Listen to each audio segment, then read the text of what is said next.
Hi everybody, welcome to week 5 of seminar 2. I'm coming to you today from my house up on my top patio. Just some nice views out the back, and it's a beautiful, glorious summer day here in Salt Lake City.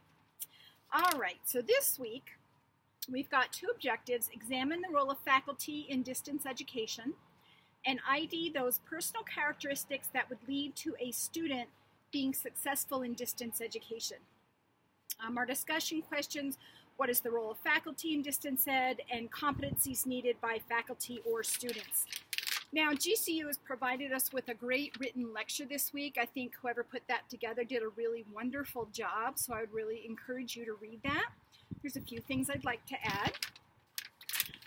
First of all, why do I like online teaching, and why might you like online teaching? For me, I love teaching and I love practice. I love them both. So it's so hard. In the past, I have tried to teach full-time and then work PRN in practice. And unfortunately, due to lengths of shifts or number of visits or different things in different types of nursing, it just got to be too many hours that were specifically needed to be filled. And so anytime I did just practice or just education, I found myself really missing the other one. But when I did full-time teaching and PRN staffing, it was just too many hours, not enough days in the week. So what I do now is I do full-time practice, but I do have off at least a couple months in the summer, and then I do part-time teaching. And the teaching that I do is usually about 20 hours a week is what I find myself doing for 2 courses. And so I really do love both of them. But teaching online is not for everybody. I absolutely loved on-ground teaching.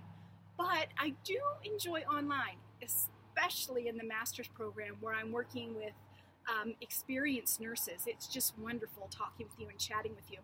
I do tell people, though, if you've been exposed to Facebook and you don't like it, online teaching is probably not for you because of the discussion forums and needing to post and that sort of thing. So anyway, all right, the other topic I want to talk about is faculty visibility. It's really a balancing act when it comes to online education. There are many things that I would like to share with you every week from my practice, my experience, just responding to things you have posted. But I need to balance that by not wanting to dissuade you from interaction with each other and bouncing ideas off each other. So you'll see that some weeks I might post a ton of things online, and then other things I just kind of post here and there. And so that's one of the things as a faculty member online that you have to balance out a little bit. So that's something to keep in mind. All right. The other thing that I find really interesting with online students is that when I had on-ground students and I would refer them to a specific resource, maybe in the library, in the lab, whatever, most of the time students would take me up on that. In the online education environment, I refer students to different resources that GCU has, specifically in the Student Learning Center. Especially when it comes to writing, I've referred a lot of people to different helps and videos and things in there because there's just a wealth of good information. But I find that my online students are less likely to go and search out those resources, or even if I attach a link to actually use those resources. And I've been struggling a little bit with trying to figure out why that might be. It might be just a time commitment factor, because we know time management is one of those skills that you really need to have if you're going to do online education. But so that's one difference that I have found. All right, let's look at the assignment for this week. So you're going to be looking at an issue impacting distance education learning for either faculty, students, or administration. Okay. So this can be, content, technology, policy, characteristics, can be anything that impacts distance education. So you really have a lot of freedom to determine your topic here. You just want to make sure you have enough literature on the topic that you can discuss it.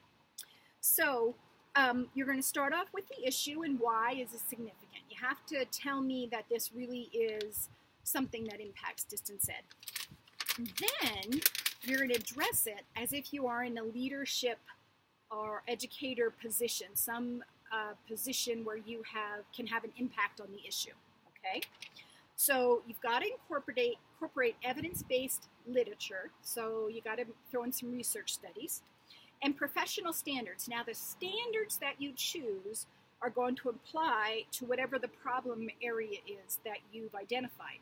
So if it's like an online structural issue, then you'll use online standards. If it's a safety issue, you might use CUSIM competencies.